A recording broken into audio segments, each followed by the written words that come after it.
और मरते समय वो हमारे लिए बकते हुए गए, गाली देते हुए गए, शाप देते हुए गए। वो बहुत भयंकर पितृदोष होता है। उनका लड़का ऑटिस्टिक था, जीवन का 12 वर्ष बिता चुका था, 13वें 14वें वर्ष को उसको जुबान मिल गई।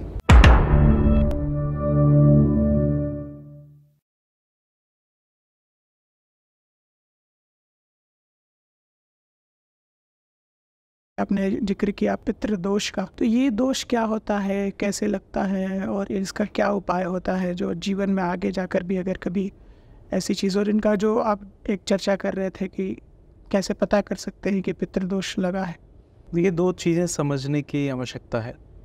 अभी वर्तमान समय में न्यूरोबायोलॉजी का पूरी दुनिया में जो सबसे जाना माना हस्ताक्षर है, उनका नाम है professor VS. Ramachandran. Professor VS. Ramachandran का एक स्टेटमेंट है, उस पर गौर करिएगा, वो बड़ी साइंटिफिक बात है। उन्होंने लिखा है कि even God may forgive your sin but your nervous system cannot. ईश्वर हमारे गुनाहों को माफ़ कर सकता है, लेकिन हमारा जो तंत्रिका तंत्र है, हमारा जो मेमोरी है, वो उसको माफ़ नहीं करता। ये जो मेमोरी वाला गुण है, इसके कई स्तर हैं, कई लेवल हैं। एक मेमोरी है नर्वस सिस्टम की, आपके साथ 2 दिन पहले क्या हुआ था वो आज आपको याद है। एक मेमोरी है डीएनए की। डीएनए में जो गड़बड़ी हो गई है वो अगली जनरेशन में दिखाई देगी। जैसे अगर आज मैं स्वस्थ अच्छी आदतें अपनाता हूँ तो मेरे स्पर्म की जो क्वालिटी है वो बेहतर होगी, अगली जो जनरेशन है उसका डीएनए बेहतर होगा, उसकी लॉन्गेविटी बेहतर होगी, उसको जेनेटिक डिसऑर्डर नहीं होंगे। और आज हम बहुत सारी गड़बड़ियाँ करते हैं, अल्कोहल की तरफ चले जाएं, स्मोकिंग की तरफ चले जाएं, बहुत हार्डकोर नॉन वेजिटेरियनिज्म की तरफ चले जाएं, तो हमारे डीएनए में इर्रेपेरेबल डैमेजेस हो जाएंगे, वो चले जाएंगे। अब एक दूसरी चीज़ को समझिए, मनुष्य का जो मन है वो शरीर की सीमाओं के अंदर रहते हुए भी शरीर की सीमा से बाहर है, ये तो हम जानते ही, पूरी दुनिया जानती है।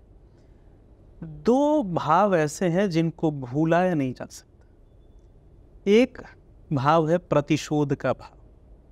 अपमान हो गया, अब वो प्रतिशोध का भाव चलेगा। मरने के बाद भी रिवेंज का जो भाव है वो बदलता नहीं है, इस चक्कर में भूत प्रेत पैदा होते हैं। और दूसरा जो भाव है वो है कृतज्ञता का भाव। आपने कभी मेरे साथ बहुत अच्छा किया, अब वो चुकाने के लिए मुझे आना पड़ेगा, मुझे चुकाना पड़ेगा। आपने कुछ मुझे दिया, मुझे कुछ देना पड़ेगा आपको। ये एनर्जी एक्सचेंज का मसला है।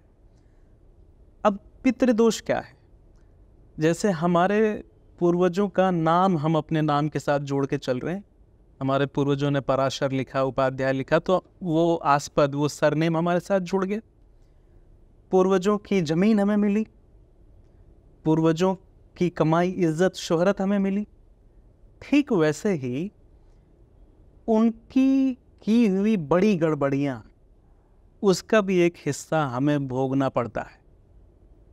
जब हम धन ले रहे हैं, जब हम जमीन ले रहे हैं, जब हम उनकी बनाई हुई प्रतिष्ठा का उपभोग कर रहे हैं, तो उनके किए हुए पापों का वहन कौन करेगा?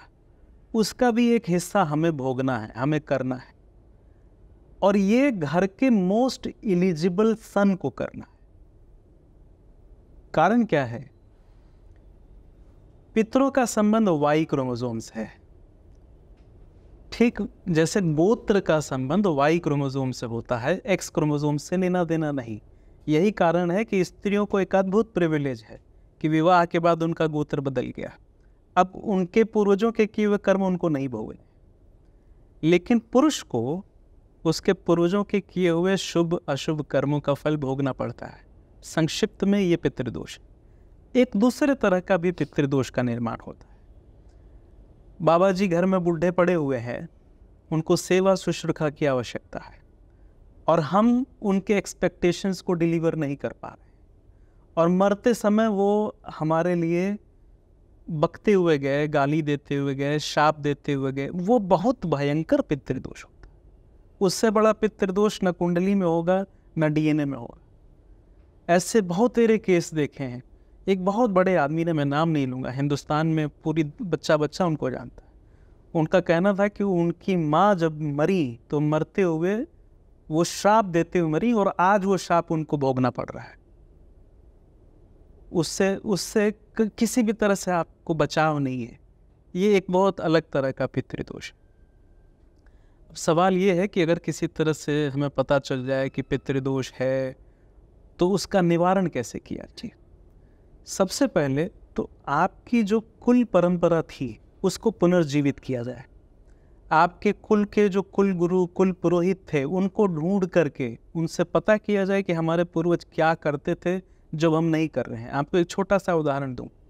छत्तीसगढ़ के एक IAS अधिकारी थे, उनको किसी ने कहा कि पितृदोष है, और पितृदोष के लिए उन्होंने बहुत कुछ किया था और कुछ भी परिवर्तन नहीं हो रहा था। मेरे पास आए, मैंने उनकी जन्म पत्रिका का बहुत सूक्ष्म विश्लेषण किया।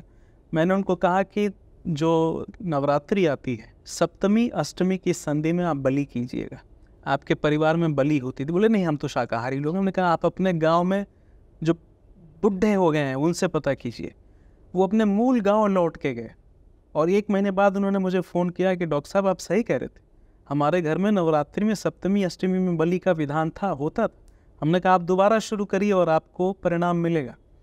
उनका लड़का ऑटिस्टिक था, वो जीवन का 12 वर्ष बिता चुका था, 13वें 14वें वर्ष को उसको जुबान मिल गई। ये अद्भुत उदाहरण। लेकिन बाजारू जो ज्योतिषी हैं वो पितृदोष है और ये कर दीजिए वो कर दीजिए। देखिए मुझे भी जब हम बात करते हैं तो मुझे भी यही सलाह दिया गया कि आपको बनारस में आना पड़ेगा, वहाँ पर कुछ पूजा होती है वो आपको करनी पड़ेगी। जब कोई भी ऐसा व्यक्ति जब ऐसी बातें करता है तो वो एक व्यवसाय की तरह नज़र आता है, और इसीलिए जो नई जनरेशन है वो और भरोसा नहीं कर पाती इन चीज़ों पर। आप ठीक कह रहे हैं। देखिए काशी की प्रतिष्ठा से इनकार नहीं किया जा सकता, किसी भी तीर्थ की प्रतिष्ठा से हम मुंह नहीं मोड़ सकते। वैसे ही जो कर्मकांड और पूजा के विधान हैं वो भी सटीक हैं, उनके भी किसी तरह का संशय नहीं है। लेकिन ये जो सबको एक ही चीज़ बता देने की परंपरा चली पड़ी है ज्योतिष में कि भाई 10 लोगों ने 50-50 हज़ार की पूजा करा ली, हमारा 5 लाख का टर्नओवर आ गया, ये एक गलत परिपाटी है। वास्तव में 10 में शायद किसी एक को उस पूजा की आवश्यकता है और आप सबको बताए दे रहे हैं, ये गलत है। दूसरा कि पूजा कौन करा रहा है, किस मानस से करा रहा है, उस समय उसका हृदय कैसा है, क्या ये महत्व नहीं रखेगा। अब वो पूजा केवल इसलिए करा रहा है कि उसको धन मिल जाएगा, तो उस पूजा से मैं समझता हूँ कि आपका कल्याण नहीं होगा। पुराना जो समय था कि निश्चित परिवारों के निश्चित पुरोहित होते थे, पंडा बाबा होते थे, गुरु घराना होता था, तो जब वो पूजा करते थे तो उनके मन में यह भाव होता था कि इससे हमारे यजमान का कल्याण हो। यह भाव नहीं होता था कि इससे हमारे धन में अभिवृद्धि जी। तो उस पूजा में असर आ जाता था। ये एक बहुत बड़ा अंतर है। पितृदोष के निवारण की हम बात कर रहे थे, तो सबसे पहला काम तो ये किया जाए कि यह ढूंढ लिया जाए, खोज लिया जाए, रीडिस्कवर कर लिया जाए कि हमारे कुल परंपरा में कौन सी आध्यात्मिक परंपराएं चलती थी, हमारे कुल देवी कुल देवता कौन थे, उनका क्या नाम था, क्या स्वरूप था, उनका स्थान कहाँ पर है। और सबसे आवश्यक कि अपने गुरु घराना, अपने कुल पुरोहित के परिवार को अवश्य ढूंढ लिया जाए। वो कितने सक्षम है, कितने पातकी हैं, इससे मतलब नहीं, उस परिवार से दोबारा से रिकनेक्ट होना ज़रूरी है। और तीसरी महत्वपूर्ण बात, जैसे आजकल एक ट्रेंड चल रहा है कि दूर का ढोल सुहावना है। हम जब बहुत आस्तिक होते हैं तो बहुत दूर जाते हैं, वैष्णो देवी जा रहे हैं, केदारनाथ जा रहे हैं, बहुत दूर जा रहे हैं। जितना दूर तीर्थ होगा हमारी श्रद्धा उसमें उतनी अधिक होगी। इस प्रवृत्ति पर अंकुश लगाने की आवश्यकता है। हमारे जो स्थान देवी स्थान देवता थे, डी बाबा, बरम बाबा, सत्ती माई का चौरा, ये हमारे रक्षक थे, ये हमारे पालक पोषक थे। इन्होंने हमें सदियों तक बनाए रखा। वो हमारे बहुत महत्वपूर्ण देवता हैं। हमको उनको दोबारा से उस संरचना को पुनर्जीवित करना चाहिए। इसलिए हमारे जब वो शांति पाठ होता है तो उसमें ग्राम देवता, स्थान देवता, वो बहुत महत्वपूर्ण विषय है, इस्तेमाल भी किए जाते हैं। ग्राम अपने आप में वो एक आध्यात्मिक इकाई भी है। आप देखिए कि अलग अलग गांव के लोगों का मूड व्यवहार अलग अलग होता है और वो लंबे समय तक चलता आ रहा है। दरअसल एक गांव अपने आप में एक यूनिट है, वो न केवल एक राजनीतिक सामाजिक इकाई है, वो अपने आप में एक धार्मिक इकाई भी है। तो अब जो व्यक्ति वो चाहे उस गांव से निकल के लंदन ही क्यों ना पहुंच गया हो, उस गांव से जुड़ी हुई परिपाटी को बनाए रखना, उसको संरचना को बनाए रखना, उसकी क्रियान्वयता को बनाए रखना बहुत आवश्यक है। मैं तो हर उस विवाह के सफलता में मुझे संशय है जिसमें दूल्हा शेरवानी पहन के आया है।